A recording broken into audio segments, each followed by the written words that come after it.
안녕하세요. 자동차 최신 이야기입니다. 중국의 지리가 다시 기록을 세웠습니다.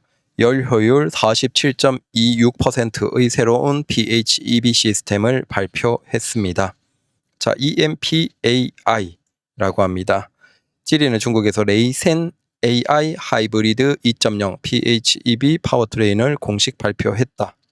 핵심은 47.26%의 높은 열 효율이다. 기존의 BYD의 DMI 시스템이 가장 좋았는데 그걸 또 뛰어넘었습니다. 그리고 자사의 이전 열 효율은 43.32%였습니다. 그래서 자, 업데이트된 파워트레인의 핵심은 1.5리터 엔진, 열 효율은 47.26, BYD의 DMI 시스템은 46.06입니다.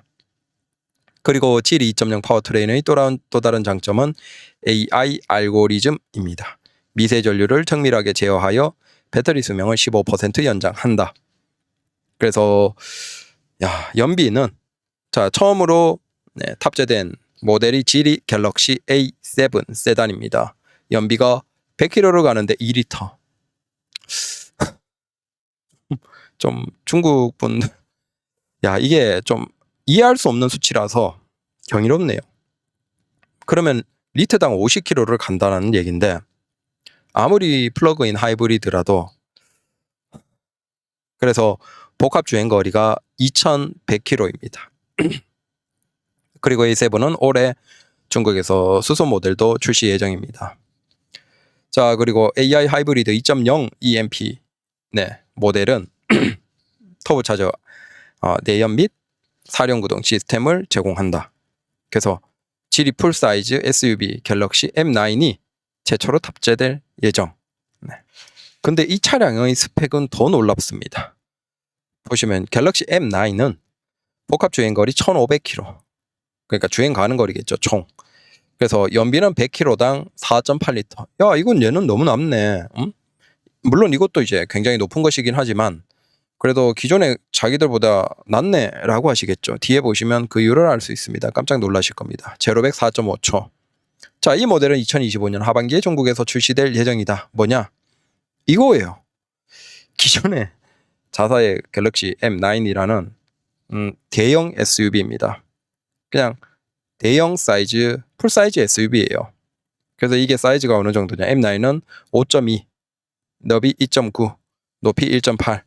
그래서 기아의 EV9이나 X7급의 풀사이즈 SUV입니다. 이 풀사이즈 SUV의 스펙을 다시 한번 볼게요. 연비가 100km당 4.8리터, 즉 21 정도를 넘는다라는 것이죠. 한국으로 환산해도 17에서 18이 넘는다는 거예요. 그리고 제로백이 4.5초입니다. 4.5초. 이 거대한 풀사이즈 SUV의 제로백이 4.5초의 연비가 17, 18을 넘어요. 한국 기준으로. 그러면 기술력이 어느 정도인지를 알 수 있는 것이죠.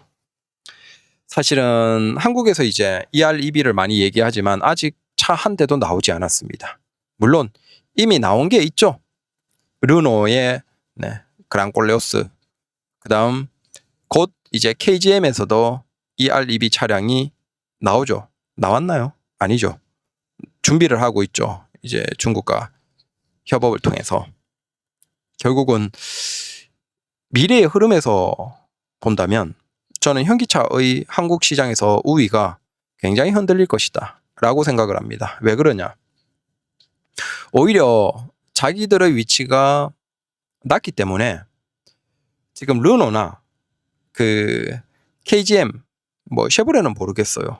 중국과 굳이 한국 시장을 위해서 할지는 않을 것 같아요. 걔들 입장에서 한국 시장은 그냥 소형 SUV 생산 거점 역할을 하고 있기 때문에 공장을 철수하기보다는 한국 시장 자체 판매망은 사실상 점점 이제 어느 정도 정리를 하는 쪽으로 가지 않을까. 대신 이제 생산망만 유지하는 것이죠.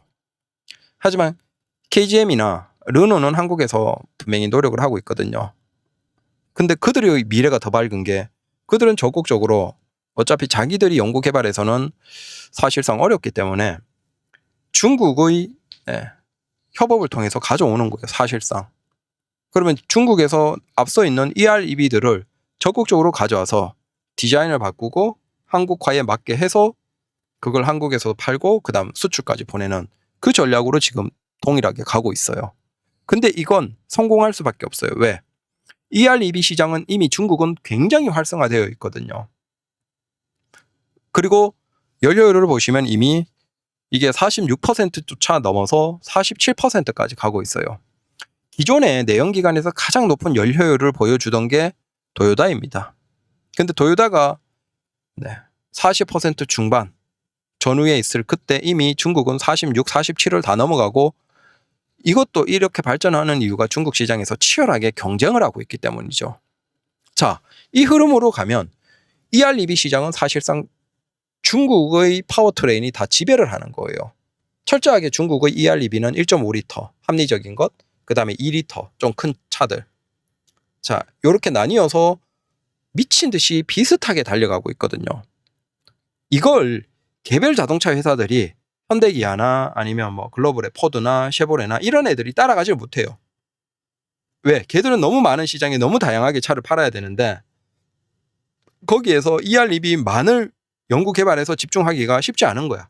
그러니까 너무 많이 퍼져 있다 보니까 소비자들의 형태들이 특정한 걸 집중해서 거기에 몰빵하기가 어려운 거죠. 반면에 중국은 어차피 일반 내연기관은 기술이 너무 뒤처져.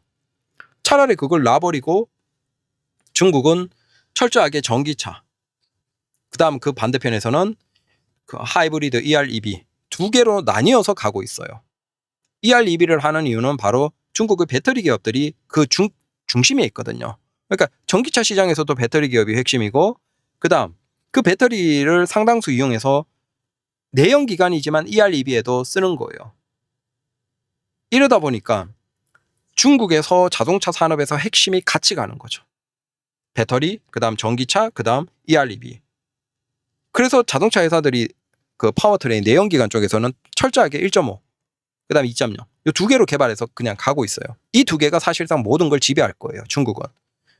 그리고 이건 저배기량이기 때문에 어떤 국가에서 수출해도 크게 부담이 없어요. 르노 꼴레오스 같은 것도 한국에서 바로 아무런 부담 없이 들어올 수 있는 이유가 그거예요. 기존 같으면 우리가 비슷하게 연구 개발할 때 엔진이 CC가 있고 CC에 따라서 세금을 매기든지 뭔가를 부여해서 벽을 세웠어요. 근데 지금 이 ER/EV는 철저하게 굉장히 적은 배기량이기 때문에 그 어떤 국가도 세금을 통해서 막질 못해요. 사실상 규제를 못하죠. 그리고 이건 배기가스에서도 가장 유리한 차예요. 가장 긍정적인 친환경 차죠. 그러니까 이 배기가스 배출로도 제한을 못해요. 그래서 그 어떤 국가도 중국의 이 ER/EV를 막을 수가 없어요. 기존 같으면 우리가 서로 벽을 세우면서 서로의 시장을 지켜주기도 하고 인정하기도 하고 그렇게 갔는데 자동차 회사들이 지금 중국이 준비하고 있는 이 정도는 못 막아요. 거기에서 가격도 압도적이고 기술도 압도적인 거죠. 자, 그게 지금 중국은 연료율 47%까지 가고 있어요. 이건 지구 역사에서 그냥 최고입니다. 최고. 그래서 한국에서 내년에서야 뭐 ER/EV 나온다라는 그런 얘기가 있는데 슬프지만 끝났다라고 보시면 됩니다.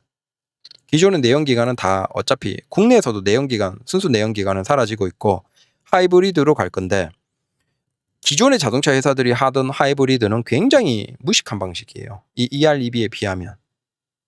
반대로 이제 중국의 ER/EV들이 본격적으로 세계 시장에 밀고 나오기 시작하면 사실상 소비자들이 눈을 뜨는 거죠. 지금 르노 그랑콜레오스가 사실상 중국 자동차를 베이스로 해서 바꾼 건데 거기에 거부감을 가지고 있습니까? 판매량 괜찮잖아요. 네. 물론 이제 자잘한 뭐 이슈들이 있긴 하지만 그것과 상관없이 파워트레인을 부실하는 사람들은 없잖아요. 굉장히 신뢰하고 있죠. 봐요. 소비자들이 평가해버린다는 거예요. 결국은 오히려 그 ER/EV 저배기량 ER/EV들이 배터리에 많이 의존하기 때문에 뭐 부하가 당연히 더 적겠죠. 엔진의 부하가 적고 그러면 더 오래 많이 탈 수 있어서 사실 중국의 ER/EV들이 본격적으로 나오면 사실상 세계 자동차 시장에서 내연기관들은 중국이 다 가져가지 않나? 라고 추측을 해봅니다. 아, 대단하다. 네. 감사합니다.